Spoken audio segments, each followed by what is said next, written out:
राज्यभरातल्या काही घडामोडींचा सविस्तर आढावा वेगवान स्वरूपात घेणार आहोत। सुरुवातीला बातमी यामध्ये वाहतूक कोंडी संदर्भात। मुंबई पुणे द्रुतगती मार्गावरच्या आडोशी बोगद्याजवळ काल संध्याकाळी एक गॅस टँकर उलटलेला। या अपघातामुळे महामार्गावर मोठी वाहतूक कोंडी झाली होती। या घटनेला 23 तास उलटूनही अद्याप हा मार्ग सुरळीत झाला नाहीये। टँकरमधून गॅस गळती सुरू झाल्याने सुरक्षिततेच्या कारणास्तव मुंबईकडे येणारी वाहतूक पूर्णपणे रोखण्यात आली होती। आसपासच्या परिसरातही भीतीचं वातावरण होतं। त्यामुळे झालेली वाहतूक कोंडी सोडवण्यात अजूनही प्रशासनाला यश आलं नाहीये। यामुळे या मार्गावरनं प्रवास करणाऱ्या प्रवाशांना नाहक मनस्ताप सहन करावा लागतो।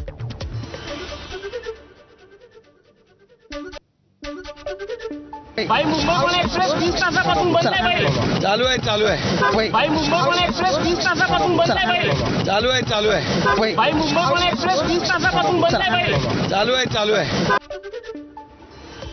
मुंबई आणि पुण्यामध्ये एक्सप्रेस कॉरिडॉर करण्याच्या थापा मारणाऱ्या लोकांना आता ट्रॅफिक पोलिसांकरवी 20 तासापासूनचा जाम देखील त्यांना मोकळा करता येत नाही।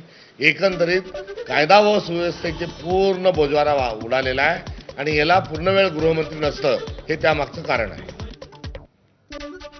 तर मुंबई पुणे महामार्गावर खालापूर टोलनाक्यापासून वाहतूक कोंडी पाहायला मिळते। जुन्या मुंबई पुणे महामार्गावर खोपोलीपासून वाहतूक कोंडी दिसून येते। मात्र या दोन्ही टोलनाक्यांवर वाहतूक कोंडीची कोणती पूर्वसूचना प्रवाशांना दिली गेली नव्हती। यामुळे प्रवाशांकडून संताप व्यक्त होतोय।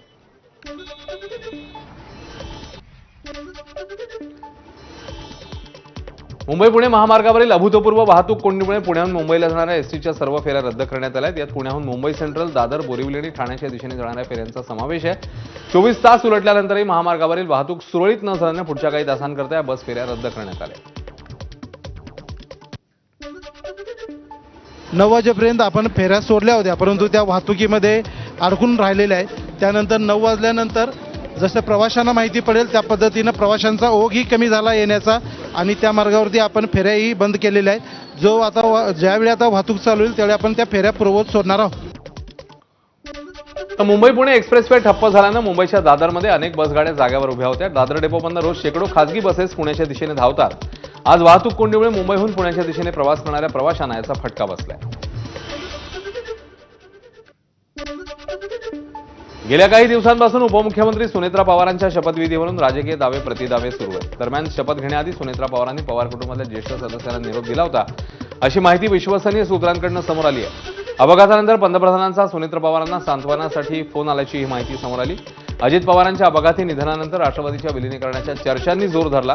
मात्र एकत्रीकरणाचा प्रस्ताव शरद पवारांच्या राष्ट्रवादीकडूनच येत होता, अशी ही माहिती आहे। दरम्यान सुनेत्रा पवार लवकरच दिल्लीमध्ये नरेंद्र मोदी आणि अमित शहांची भेट घेऊ शकतात, अशी माहिती समोर येते।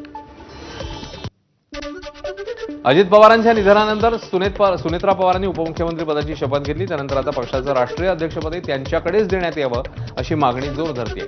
सोबतच राष्ट्रवादीच्या विलिनीकरणासोबतचा मुद्दा समोर असताना सुनेत्रा पवार यांच्या नेतृत्वाकडेच राष्ट्रवादी नेत्यांचा कल आहे, असंही पाहायला मिळतंय। तशा प्रतिक्रिया समोर येत आहेत। उपमुख्यमंत्री सुनेत्रा पवारांचं नेतृत्व मान्य करत शरद पवारांच्या पक्षाचं विलिनीकरण राष्ट्रवादीत व्हावं आणि नेतृत्व फक्त सुनेत्रा पवारांकडे असावं, असं राष्ट्रवादी काँग्रेसचे ज्येष्ठ नेते धर्मराव बाबा आत्राम यांनी म्हटलं। राष्ट्रवादीच्या राष्ट्रीय अध्यक्षा सुनेत्रा पवारच व्हायला हव्यात, असं निवेदनही काही आमदारांनी दिलंय।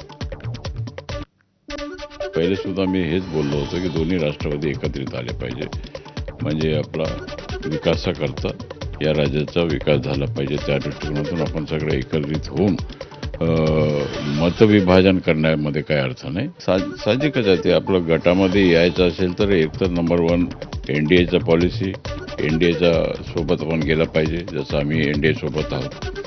आणि त्याच प्रमाणामध्ये त्यांना नेतृत्व मान्य करावं लागेल ताईंचं, आणि ताईंचं नेतृत्व मान्य केलं की आम्हाला काही प्रॉब्लेम नाही। शरद पवार गटातील जे नेते त्यांनी वास्तविकता, राजकीय वास्तविकता स्वीकारलं पाहिजे। दरम्यान सुनेत्रा पवारांच्या उपमुख्यमंत्री पदाच्या शपथविधीवर आता शरद पवारांनी भाष्य केलं। सुनेत्रा पवारांना संधी दिली याचा आनंद आहे, असं शरद पवार म्हणाले। यापूर्वी सुनेत्रा पवारांचा शपथविधी झाल्याची माहिती नव्हती, अशी प्रतिक्रिया शरद पवारांनी दिली होती। आता मात्र त्यांनी आनंद व्यक्त केला।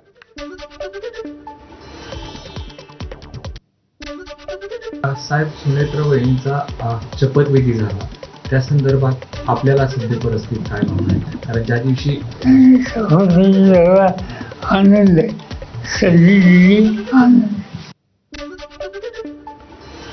दिवंगत अजित पवारांचा शेवटचा फोन कॉल समोर आलाय. अजित पवारांचे चुलत पुतणे आणि राष्ट्रवादी काँग्रेसचे कार्यकर्ते श्रीजित पवार यांनी बारामतीमध्ये पत्रकार परिषद घेत अजित पवारांसोबत झालेल्या शेवटच्या संभाषणांचे रेकॉर्डिंग ऐकवलंय. श्रीजित पवारांनी केलेल्या मेसेजला अजित पवारांनी कॉल करून उत्तर दिलं. अजित पवारांच्या विमानाचा अपघात सगळे 8:46 झालेला. त्याआधी 8:37 अजित पवारांनी श्रीजित पवारांना कॉल केला होता. या कॉलमध्ये सर्व जाती धर्मांना सोबत घेऊन जाण्याची अजित पवारांची भूमिका होती आणि याबाबत अजित पवार श्रीजित पवारांसोबत फोनवर बोलत होते. शेवटचा आवाज ऐकायला मिळावा सगळ्यांना असं शेवटचा विषय आला सगळ्यांसमोर पूर्ण बोललो की शेवटचा आवाज ऐकूया. तुम्हाला फोन आला की तुम्ही फोन केले? मला फोन आला. मी जस्ट 8:19 एका कामासंदर्भात मेसेज केला होता. त्या मेसेज जेव्हा विमान वरती असताना जेव्हा लँडिंगसाठी जवळ आलं रेलमध्ये मेसेज मिळतात लगेच फोन केला. म्हणजे ते कामाची तत्परता आहे. तर दोन्ही राष्ट्रवादीचं विलिनीकरण करण्यासाठीची चर्चा अंतिम टप्प्यात गेली असती तर अजित पवारांनी आम्हाला सांगितलं असतं, आमच्याशी चर्चा केली असती असा दावा मुख्यमंत्री फडणवीसांनी केला होता, ज्यावर शरद पवारांनी आता प्रतिक्रिया दिली आहे. आमच्या सर्व चर्चेत मुख्यमंत्री कुठेही नव्हते, त्यामुळे त्यांना माहिती असण्याचा संबंध नाही असं शरद पवार म्हणतात.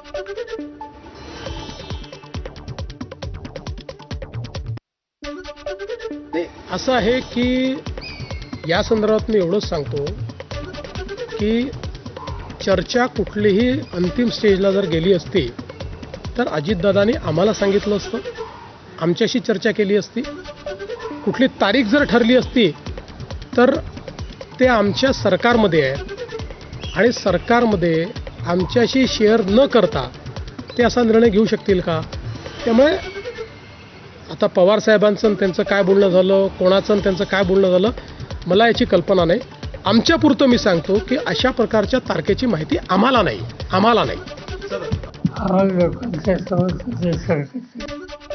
दरम्यान शरद पवारांच्या राष्ट्रवादीचे आमदार उत्तम जानकर यांनी विलिनीकरणावरच सवाल उपस्थित केलाय. अजित पवारांसारखं खंबीर नेतृत्व गेल्यावर सत्तेचा लाभ उठवण्यासाठी चिल्ल्या पिल्ल्यांचा सुळसुळाट वाढतो अशा शब्दात आमदार उत्तम जानकर यांनी प्रफुल्ल पटेल आणि सुनील तटकरेंवर टीका केली आहे. अजितदादा ज्यांच्या सोबत गेले त्यांचे विचार गुलामगिरीचे आहेत, त्यामुळे आधी विचारधारेचा निर्णय होऊ द्या, मग राष्ट्रीय अध्यक्ष कोण हा नंतरचा विषय असेल असा टोलाही त्यांनी लगावलाय.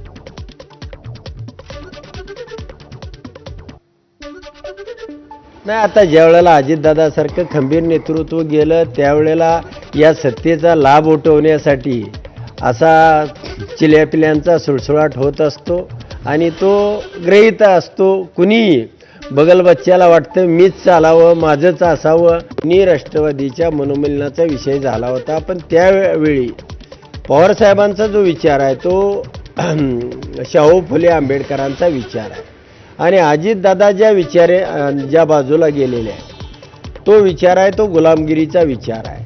त्यामुळं त्या ठिकाणी कुणी ज्या वेळेला युती होईल ती कशा पद्धतीनं होईल आणि जर युती झाली तर मग तो अध्यक्ष कुणी ठरावा, काय व्हावं हा पुढचा प्रश्न आहे. दिवंगत उपमुख्यमंत्री अजित पवारांकडे असलेल्या विविध पदांसंदर्भात मोठी माहिती समोर आली आहे. अजितदादांकडे असलेल्या पदांवर पवार कुटुंबातल्या लोकांचीच वर्णी लागणार आहे अशी महत्त्वाची माहिती राष्ट्रवादीतल्या सूत्रांनी एबीपी माझाला दिली. यामध्ये प्रामुख्याने अध्यक्ष, संचालक असलेल्या जागांवर पवार कुटुंबियांची नियुक्ती होणार आहे. दादांकडे माळेगाव कारखान्याचं अध्यक्षपद होतं, सोबतच विद्या प्रतिष्ठान, वसंतदादा शुगर इन्स्टिट्यूट, रयत संस्था अशी महत्त्वाची पदं होती. यामधील काही पदं उपमुख्यमंत्री सुनेत्रा पवार यांच्याकडेच जातील अशी माहिती सूत्रांकडून कळली.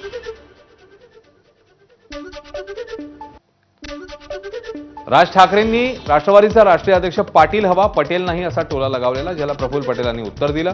राज ठाकरे का आमच्या पक्षाचे नेते आहेत का, त्यांनी आम्हाला सांगू नये असं उत्तर प्रफुल्ल पटेलांनी दिलं. त्यावर आता संजय राऊतांनीही प्रफुल्ल पटेलांना डिवचलंय. महाराष्ट्राला आणि अजित पवारांच्या राष्ट्रवादीला पटेल असंच करा असा टोला राऊतांनी लगावलाय. हे काय राज ठाकरे वाकरे माझा काय संबंध आहे? ते माझ्या पक्षाचे व्यक्ती आहे का? त्यांनी ठरवायचं आहे की माझ्या पक्षाचा विधिमंडळाचे नेता कोण की अध्यक्ष कोण?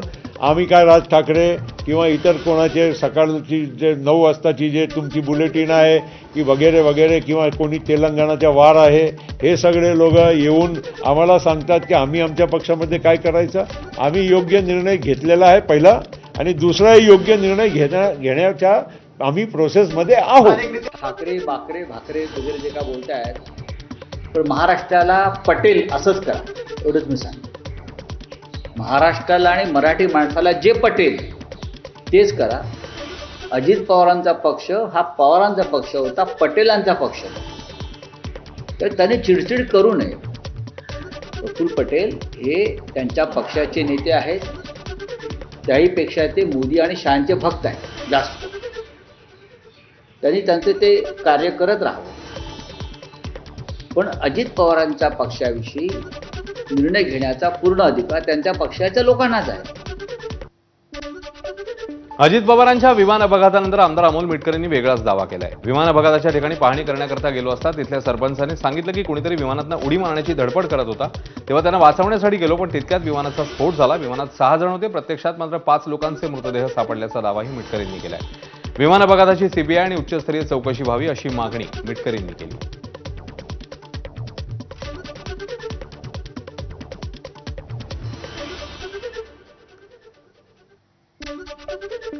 दादांचं प्लेन क्रॅश झाल्याच्या ठिकाणी आम्ही गेलो. संध्याकाळी 5 वाजता अंत्यविधी आटोपल्यानंतर, तो दिवस एकादशीचा होता मला आठवतं. तिथली माहिती घेतली. तिथल्या सरपंचांनी असं स्टेटमेंट दिलं होतं की कोणीतरी विमानातून उडी मारण्याची धडपड करत होतं, आम्ही त्याला वाचवायला गेलो तर अचानक स्फोट झाले आणि मग नंतर कळलं 5 मृतदेह त्या ठिकाणी सापडले. UGCA म्हणते की विमानात 6 लोक गेली. अजित पवारांचा विमान अपघात गोजूबावी गावात झाला. हा अपघात या गावचे सरपंच कल्याण आटोळे यांनी प्रत्यक्ष पाहिला. अपघातावेळी विमानाचा दरवाजा उघडा असल्याचं दिसलं, त्यातून एक व्यक्ती बाहेर पडण्याचा प्रयत्न करत असल्याचं जाणवलं, मात्र प्रत्यक्षात तसं काहीच नव्हतं असं सरपंच कल्याण आटोळे यांनी सांगितलं. त्यानंतर काही क्षणातच विमानाचा स्फोट झाल्याचंही ते म्हणाले. ABP माझाशी बोलताना त्यांनी अमोल मिटकरींशी कोणतंही बोलणं झालं नाही असंही स्पष्ट केलं. उपमुख्यमंत्री अजित पवार यांचं विमान ज्या गावामध्ये क्रॅश झालं त्या गावचे माजी सरपंच कल्याण आटोळे आपल्या सोबत आहेत. नेमकं काय पाहिलं होतं तुम्ही त्या दिवशी? नाही, सकाळी 8:30-35च्या वेळेला गावातून एक मोठं विमानाने असे गिरटे घातले. त्याचा आवाज लय मोठ्या प्रमाणात येत होता आणि त्यानंतर धावपट्टी उतारताना ते डावीकडं कललं आणि ते विमान तिथं पडलं. विमानात किती जण होते? ज्यावेळेस विमान खाली पडलं त्यावेळेस तुम्ही तिथं किती वेळामध्ये पोहोचला आणि तुम्ही त्या ठिकाणी जाऊन काय पाहिलं? विमान 4 ते 5 मिनिटांनी आम्ही तिथं पोचलो विमान पडल्यानंतर. आणि विमानाचा मोठा स्फोट झाला तिथे गेल्यानंतर.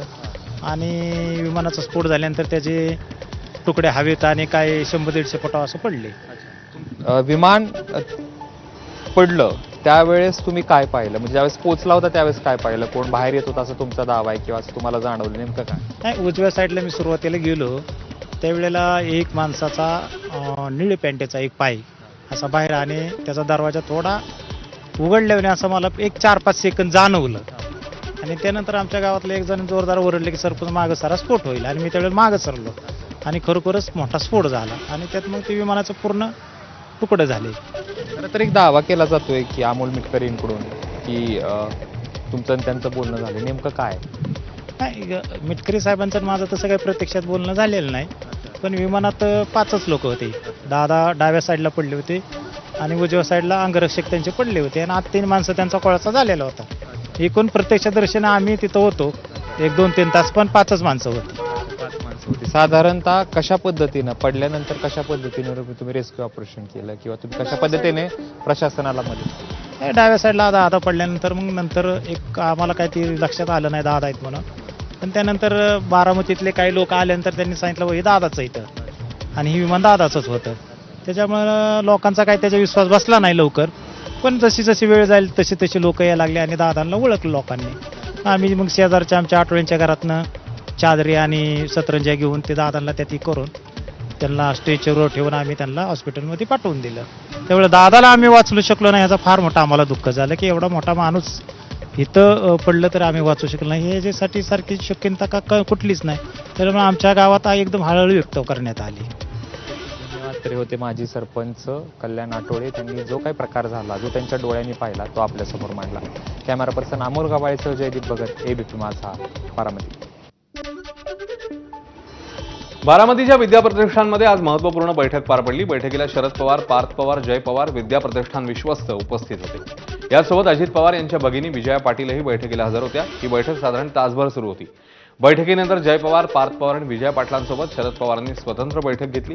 या बैठकीत नक्की काय चर्चा झाली हे मात्र अद्यापही गुलदस्त्यात आहे. या बैठकीनंतर पार्थ आणि जय पवार यांच्याकडनं विद्याप्रतिष्ठानच्या मैदानामध्ये पाहणी करण्यात आली. ज्या ठिकाणी अजित पवारांवर अंत्यसंस्कार झाले त्या ठिकाणी पार्थ आणि जय यांच्याकडनं पाहणी झाली आहे. त्यामुळे अजित पवारांच्या स्मारकाची जागा लवकरच निश्चित होण्याची शक्यता आहे.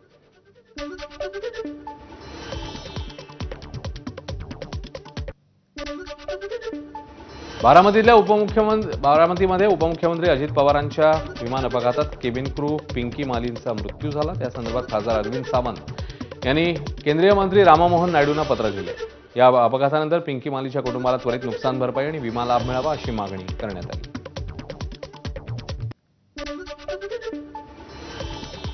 मुंबईत 7 आणि 8 फेब्रुवारीला सरसंघचालक मोहन भागवत मुंबईकरांशी संवाद साधणार आहेत. संघाला एका वेगळ्या उंचीवर नेण्यासाठी हा कार्यक्रम हाती घेण्यात आलाय.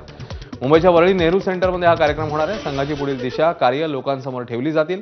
संघाच्या शताब्दी वर्षानंतर देशातल्या प्रमुख 4 शहरातल्या नागरिकांशी सरसंघचालक संवाद साधतायत. त्या अंतर्गत सरसंघचालक मुंबईत येऊन आता हा संवाद करणार आहेत.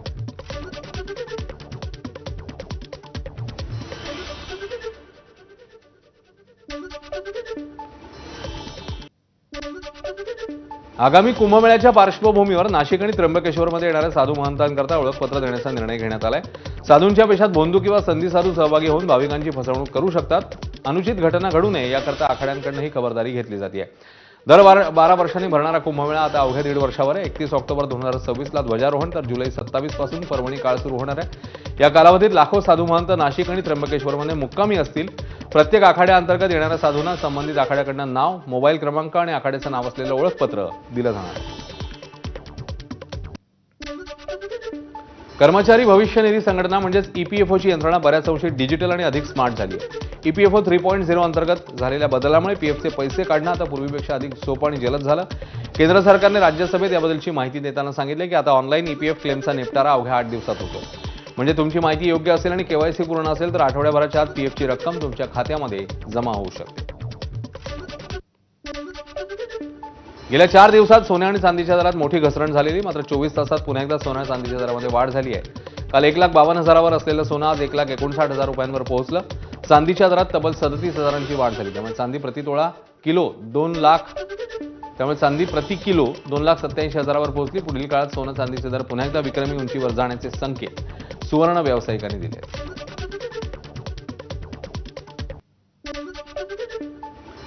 नालासोपारा पूर्वेकडील प्रगतीनगर परिसरात अनधिकृत वास्तव करणाऱ्या नायजेरियन नागरिकांविरोधात पोलिसांनी मोठ्या प्रमाणावर कारवाई सुरू केली आहे. तुळींज पोलिसांनी कोम्बिंग ऑपरेशन राबवत 109 विदेशी नागरिकांना ताब्यात घेतलं.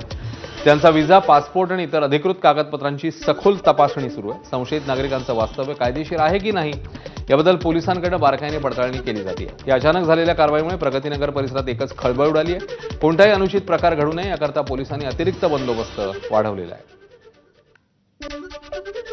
अकोला शहरातील गांधी रोडवरील बिंदीघर कॉस्मेटिक दुकानात महिलांना जाळ्यात ओढून व्हिडिओ ब्लॅकमेलिंगच्या माध्यमातून जबरदस्तीने शारीरिक संबंध प्रस्थापित केल्याचा गंभीर प्रकार समोर आला. ओळख वाढवून मोबाईल नंबर मिळवणं, खरेदीच्या बहाण्याने दुकानात बोलावणं, गुपचूप चित्रीकरण करणं आणि व्हिडिओ व्हायरल करण्याची धमकी देत पीडितेवर मानसिक दबाव टाकणं अशी साखळी पद्धत वापरल्याचा आरोप तक्रारीत आहे. धर्मांतरणाची धमकी देत बदनामीचा धाक दाखवल्याचंही समोर आलंय. या घटनेमुळे अकोल्यात संतापाची लाट आहे आणि महिलांच्या सुरक्षेचा प्रश्न ऐरणीवर आलाय. पोलिसांनी 4 जणांविरोधात गुन्हा दाखल करून तपास सुरू केलाय. आयआयटी मुंबईमध्ये एका विद्यार्थ्याने आत्महत्या केली आहे. नमन अग्रवाल असं विद्यार्थ्याचं नाव आहे आणि तो मूळचा राजस्थानचा रहिवासी आहे. सिव्हिल इंजिनिअरिंगच्या 2ऱ्या वर्षात तो शिकत होता. रात्री 1च्या सुमारास आयआयटीमधील एका इमारतीच्या टेरेसवरनं उडी मारून त्याने आयुष्य संपवलंय. शिक्षणाच्या तणावातून त्याने आत्महत्या केल्याची प्राथमिक माहिती आहे. पवई पोलिसांनी विद्यार्थ्याचा मृतदेह ताब्यात घेत शवविच्छेदनासाठी रुग्णालयात पाठवलाय.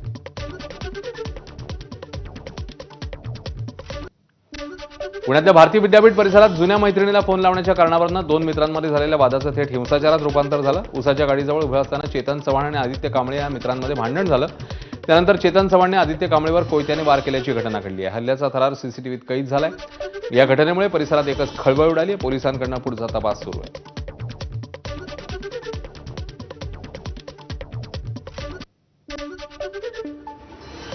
लातूर जिल्ह्यातल्या खोपेगाव शिवारात जन्मदात्या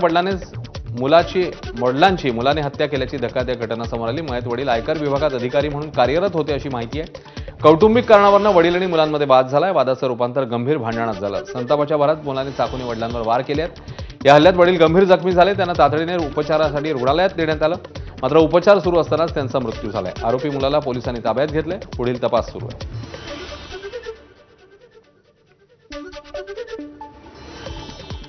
या होत्या राज्यभरातल्या विविध घडामोडी.